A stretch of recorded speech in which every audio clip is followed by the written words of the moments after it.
আসসালামু আলাইকুম। তোমরা সবাই কেমন আছো? আল্লাহর রহমতে তোমরা সবাই ভালো আছো, আমি আল্লাহর রহমতে ভালো আছি। সবাইকে আন্তরিক শুভেচ্ছা জানিয়ে আজকের ক্লাস শুরু করছি। আমি মোহাম্মদ আশরাফুজ্জামান, সহকারী শিক্ষক, তিতারখাপাড়া মাধ্যমিক বিদ্যালয়, বাংলা প্রথম পত্র অষ্টম শ্রেণীর কবিতা অংশ থেকে মানব ধর্ম কবিতা নিয়ে আজকে তোমাদের সম্মুখে আলোচনা করব। মানব ছবিতে তোমরা কি দেখতে পাচ্ছো? মানব ধর্ম, মানুষের ধর্ম। লালন বলেছেন, কবি লালন বলেছেন, মানুষের ধর্ম, ধর্ম নিয়ে কোনো বাড়াবাড়ি ভেদাভেদ করতে নেই। মুসলমানরা মুসলমানের ধর্ম, হিন্দুরা হিন্দু ধর্ম, বৌদ্ধরা বৌদ্ধ ধর্ম, খ্রিস্টানরা খ্রিস্টান, যে যার ধর্ম সে পালন করবে। ধর্ম নিয়ে কোনো বাড়াবাড়ি করার কথা নিষেধ করেছে।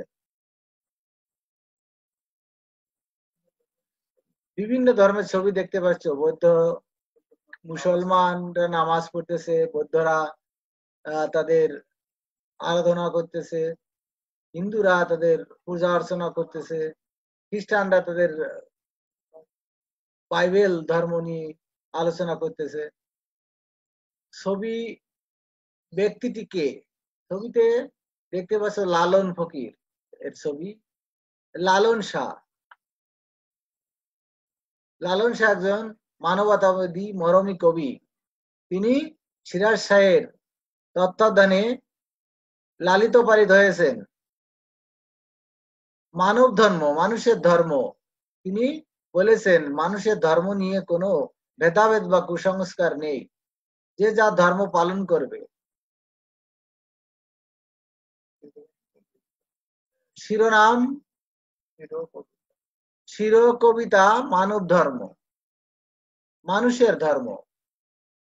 ধর্ম বা সম্প্রদায়গত পরিচিতির চেয়ে মানুষ হিসাবে পরিচয়, এইটাই হচ্ছে সবচেয়ে বড় পরিচয়। জাতপাত নিয়ে তিনি কোনো বাড়াবাড়ি করেন নেই। সব লোকে কয় লালন কি জাত সংসারে, লালন কি জাতের ফেতা, দেখলাম না এ নজরে। কবি লালন শাহ একজন মানবতাবাদী মরমী কবি। তিনি নিজেকে ফকির লালন হিসাবে উল্লেখ করেছেন।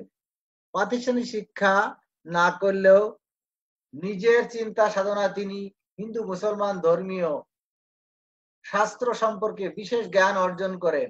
সব লোকে কয় লালন কি জাত সংসারে, লালন কি জাতের কথা, দেখলাম না এ নজরে। গান, সহস্রাধিক গান রচনা করেছেন। 1772 খ্রিস্টাব্দে ঝিনাইদহ মতান্তরে কুষ্টিয়ায় সেউড়িতে তিনি জন্মগ্রহণ করেন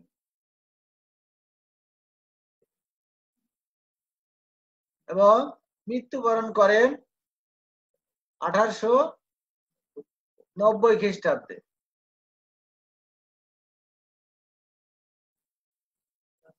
কবি লালন শাহ 1890 সালে কুষ্টিয়ায়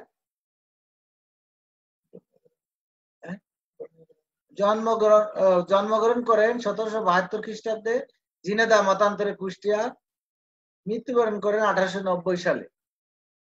সহস্রাধিক গান রচনা করেছেন। তিনি একজন মানবতাবাদী মরমী কবি। তোমরা সবাই বই দেখে দেখে সজোরে কবিতাটি পাঠ করো। প্রথম লাইন দুটি, সব লোকে কয় লালন কি জাত সংসারে, লালন কয় জেতের কি রূপ, দেখলাম নয়ে নজরে।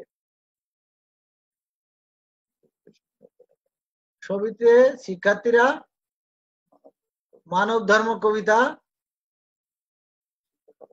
শিক্ষক আলোচনা করতেছেন, ছাত্রছাত্রীরা মনোযোগ সহকারে সেটা শ্রবণ করতেছে।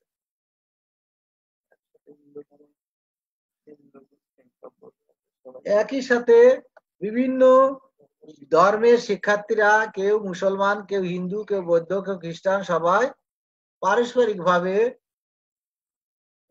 বসে ক্লাস উপভোগ করছে। কিছু শব্দার্থ তোমরা খাতায় লিখে নাও, আমি বোর্ডে লিখে দিচ্ছি।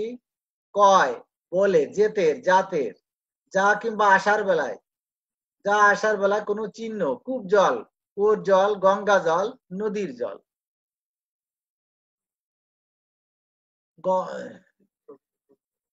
ছবিতে কূপ দেখতে পাচ্ছ, নলকূপ বা কুয়ো, কূপের জল, কূপ। গঙ্গা নদীর জল, গঙ্গা নদীর পানি।